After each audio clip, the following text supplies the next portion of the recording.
ನಮಸ್ಕಾರ ಸ್ನೇಹಿತರೆ. ಕರ್ನಾಟಕ ಪರೀಕ್ಷಾ ಪ್ರಾಧಿಕಾರ ಅಂದ್ರೆ ಕರ್ನಾಟಕ ಎಕ್ಸಾಮಿನೇಷನ್ ಅಥಾರಿಟಿ ಅವರು ಟೈಮ್ ಟೇಬಲ್ ಕೂಡ ಕಂಡಕ್ಟ್ ಮಾಡಿಬಿಟ್ಟಿದ್ದಾರೆ.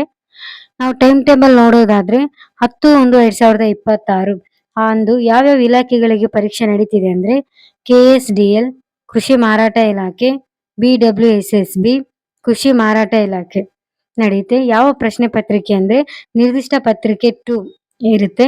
ಮಧ್ಯಾಹ್ನ 3 ಗಂಟೆಯಿಂದ ಸಂಜೆ 5 ಗಂಟೆವರೆಗೂ ಸಹ ಈ ಪೇಪರ್ ನಡೆಯುತ್ತೆ. ಹಾಗೆಯೇ ಮಾರನೇ ದಿನ ಅಂದ್ರೆ 11/1/2026 ಅಂದ್ರೆ ಭಾನುವಾರ BDA ತಾಂತ್ರಿಕ ಶಿಕ್ಷಣ ಇಲಾಖೆ, ಕೃಷಿ ಮಾರಾಟ ಇಲಾಖೆ, RGUHS, KKRTC ಶಾಲಾ ಶಿಕ್ಷಣ ಇಲಾಖೆ, ಕೃಷಿ ಮಾರಾಟ ಇಲಾಖೆ, BWSSB ಈ ಇಲಾಖೆಗಳಿಗೆ ಅಂದು ಪರೀಕ್ಷೆ ನಡೆಯುತ್ತೆ. ಯಾವ ಪತ್ರಿಕೆ ಇರುತ್ತೆ ಅಂದ್ರೆ ಸಾಮಾನ್ಯ ಜ್ಞಾನ 1 ಅಂದಿರುತ್ತೆ. ಬೆಳಗ್ಗೆ 10:30ಯಿಂದ ಮಧ್ಯಾಹ್ನ 12:30ವರೆಗೂ ಈ ಪತ್ರಿಕೆ ಇರುತ್ತೆ. ಹಾಗೆಯೇ ಅದೇ ದಿನ ಅಂದ್ರೆ 11/1/2026 ಸಹ BDA ತಾಂತ್ರಿಕ ಶಿಕ್ಷಣ ಇಲಾಖೆ, ಕೃಷಿ ಮಾರಾಟ ಇಲಾಖೆ, KKRTC, KSSIDC ಶಾಲಾ ಶಿಕ್ಷಣ ಇಲಾಖೆ ಇದಕ್ಕೂ ಸಹ ಒಂದು ಪರೀಕ್ಷೆ ನಡೆಯುತ್ತೆ. ನಾವು ಪತ್ರಿಕೆ ನೋಡೋದಾದ್ರೆ ಇಂಗ್ಲಿಷ್, ಕನ್ನಡ ಮತ್ತು ಕಂಪ್ಯೂಟರ್ ಜ್ಞಾನ ಪತ್ರಿಕೆ 2 ಇರುತ್ತೆ. ಮಧ್ಯಾಹ್ನ 2:30ಯಿಂದ ಸಂಜೆ 4:30ವರೆಗೂ ಈ ಪತ್ರಿಕೆ ಇರುತ್ತೆ. ಹಾಗೆಯೇ 12/1/2026 ಅಂದ್ರೆ ಸೋಮವಾರ KSDL ಇಲಾಖೆಗೆ ಎಕ್ಸಾಮ್ ನಡೆಯುತ್ತೆ. ನಾವು ಪ್ರಶ್ನೆ ಪತ್ರಿಕೆ ನೋಡೋದಾದ್ರೆ ನಿರ್ದಿಷ್ಟ ಪತ್ರಿಕೆ 2 ಮಧ್ಯಾಹ್ನ 3 ಗಂಟೆಯಿಂದ 5 ಗಂಟೆವರೆಗೂ ಇದಿರುತ್ತೆ.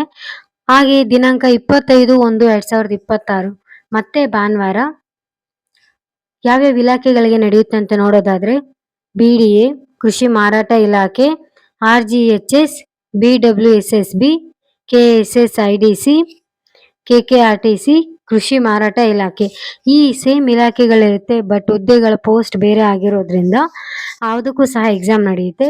ಸಾಮಾನ್ಯ ಜ್ಞಾನ ಪತ್ರಿಕೆ 1 ಆ ದಿನ ಇರುತ್ತೆ. ಬೆಳಗ್ಗೆ 10:30ಯಿಂದ ಮಧ್ಯಾಹ್ನ 12:30ವರೆಗೂ ಸಹ ಇದಿರುತ್ತೆ. ಹಾಗೆ ನಾವು ಇಂಗ್ಲಿಷ್, ಕನ್ನಡ, ಕಂಪ್ಯೂಟರ್ ಜ್ಞಾನ ಪತ್ರಿಕೆ 2 ಕೂಡ ಆ ದಿನನೇ ಇರುತ್ತೆ. ಅದು ಮಧ್ಯಾಹ್ನ 2:30ಯಿಂದ 4:30ವರೆಗೂ ಇರುತ್ತೆ. ಅಂದು ಪರೀಕ್ಷೆ ಬರೆಯೋಕೆ ಹೋಗುವವರು ಈ 3 ಪಾಯಿಂಟ್ಸ್ಗಳನ್ನ ನೆನಪಲ್ಲಿ ಇಟ್ಕೊಳ್ಳಿ ಸ್ನೇಹಿತರೆ, ಯಾಕಂದ್ರೆ ಇದು ತುಂಬಾ ಇಂಪಾರ್ಟೆಂಟ್ ಆಗಿರುತ್ತೆ.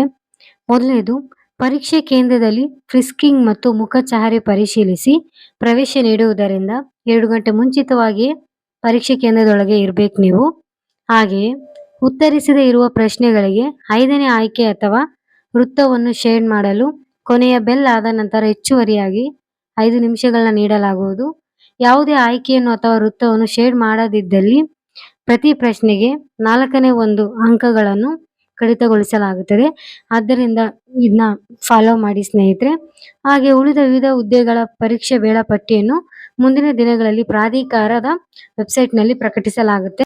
ಸ್ನೇಹಿತರೆ, ಇದು ತಾತ್ಕಾಲಿಕ ಪಟ್ಟಿ ಆಯ್ತಾ.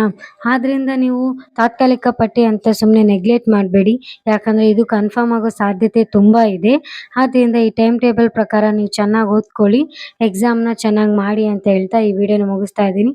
Thank you so much. ಇಷ್ಟ ಆದರೆ ಶೇರ್ ಮಾಡಿ, ಸಬ್ಸ್ಕ್ರೈಬ್ ಮಾಡಿ. Thank you.